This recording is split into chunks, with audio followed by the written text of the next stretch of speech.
in 2025, YouTube said people consumed 1 billion hours of YouTube content on televisions every day, not phones, not laptop. And also, that's not the most staggering part. The most staggering part is that last year in the US, the TV became the primary device in the US by watch time. Pretty crazy. So I started asking myself, how did a website that started with a 19-second zoo video end up being the biggest threat to TV? Well, I had to go down the timeline to find out.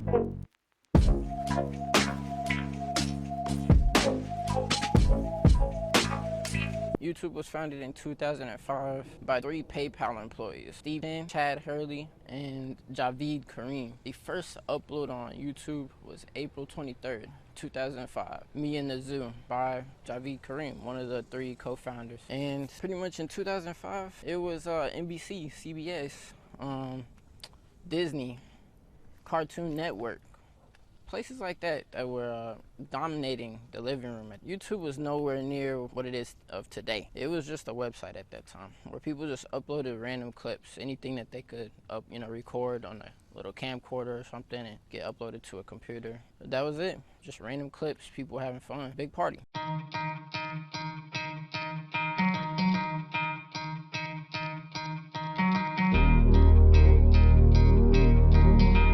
2006, Google bought YouTube for $1.65 billion in stock. At that time, YouTube was not profitable. That's not why Google was interested. Google was interested mostly because they wanted control. They wanted to buy the future of attention, and it was a really smart move. Also, this was a really great deal for YouTube because it gave them access to infrastructure, research and development power. And one of the most important things later on would be also accessibility to ad revenue. That really helped out YouTube in the long run as far as being able to rival TV later whenever they did this deal with Google. Once they were able to get access to ad money, that really came up crucial for all of the creators in the future. 2007, that's whenever the Creator Fund was made. And that changed everything because now creators could actually do content for a living. They didn't have to work a job and do content at the same time and pretty much do it for free essentially. They were able to actually monetize their time now spent into YouTube. And this was a revolutionary point for YouTube because later on, 7 years later, Variety in 2014, it's like a website. They did a survey on teenagers in between ages 13 and 18 and pretty much asked like, hey, out of these celebrities, who's more recognizable? Well, they had YouTubers and actual Hollywood celebrities, up against each other, and a lot of the teenagers actually picked the YouTube creators over the Hollywood celebrities. Well, this was a wake-up call for Hollywood, as obviously Hollywood is used to manufacturing their own celebrities. And with YouTube, anyone being able to upload a clip at any time of the day or night, they still had people watching a lot of YouTube on computers and phones. And the next move was to get into the living room, to get onto the television set.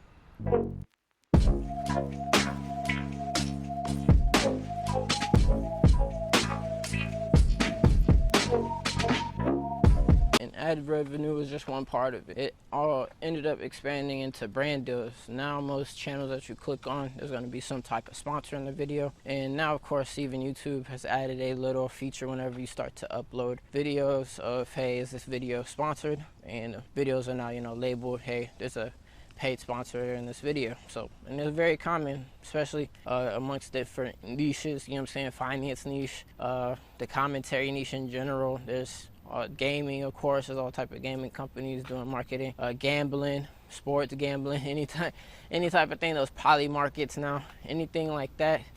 Those, those are paid sponsorships, obviously. And hey, it's all because of the partner program.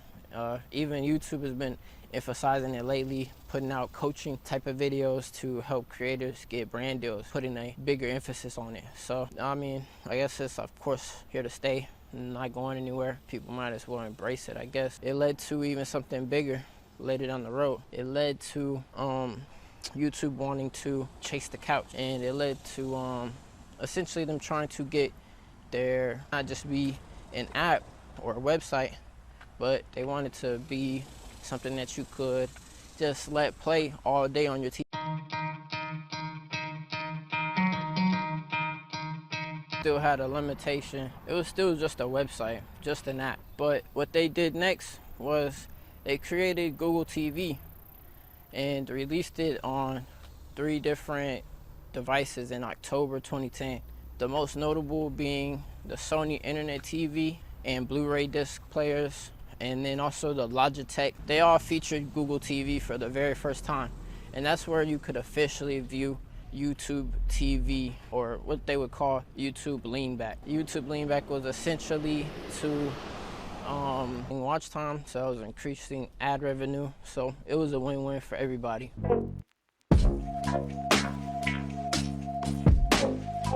The biggest shift was whenever YouTube started to come pre-installed on smart TVs. Samsung and many other brands adapted this practice, as Samsung's official support page even says that YouTube is pre-installed on every single Samsung TV.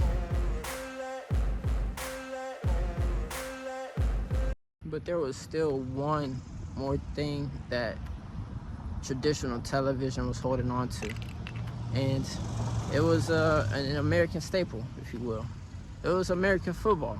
They still had the NFL. They could at least say, hey, Sundays, Mondays, Thursdays, sometimes Saturdays. Anyways, almost all days of the week now with 17 games. But pretty much I could say American football or the NFL, that was still belonging to traditional television. However, that started to change and shift.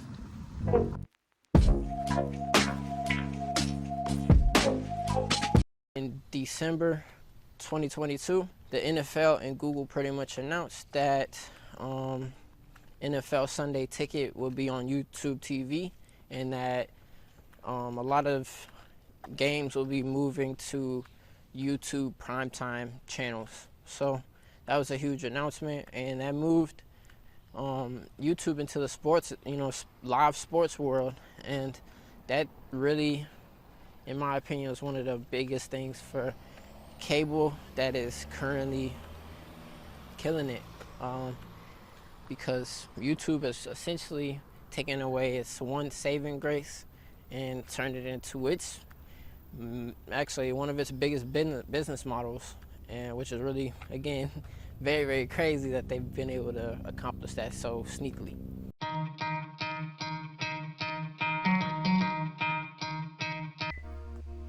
So I've given you all the data, and I've even given you the turning points in the story. So what does this all really mean for us today?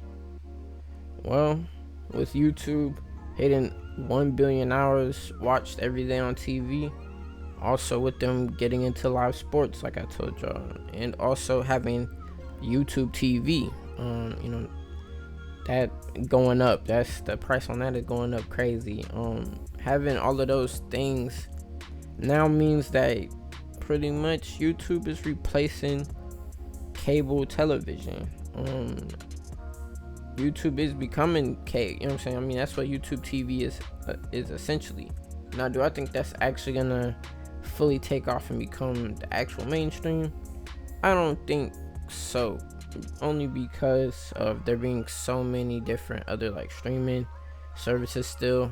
Just think that attention will be too spread thin, but I do think that it will continue to be a big competitor. Do I think it could maybe be up there with the Spectrums and stuff like that? I absolutely do.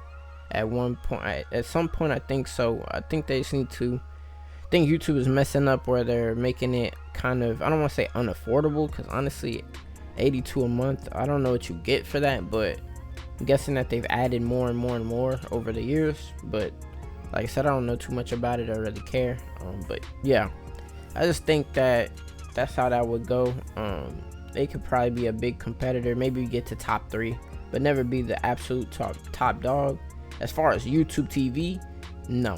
YouTube in general, absolutely. I think that's already obvious right now. Everybody wants to be either a streamer or a YouTuber, or real well both. You know, if you're a streamer, you normally obviously post your clips on YouTube as well. So anyways, y'all already know. I want y'all to go ahead and check out my other failed commentaries. These over the times will get better. And you already know, it's been your host, King Lil Sammy. And I hope y'all liked the first episode of What This Exposed.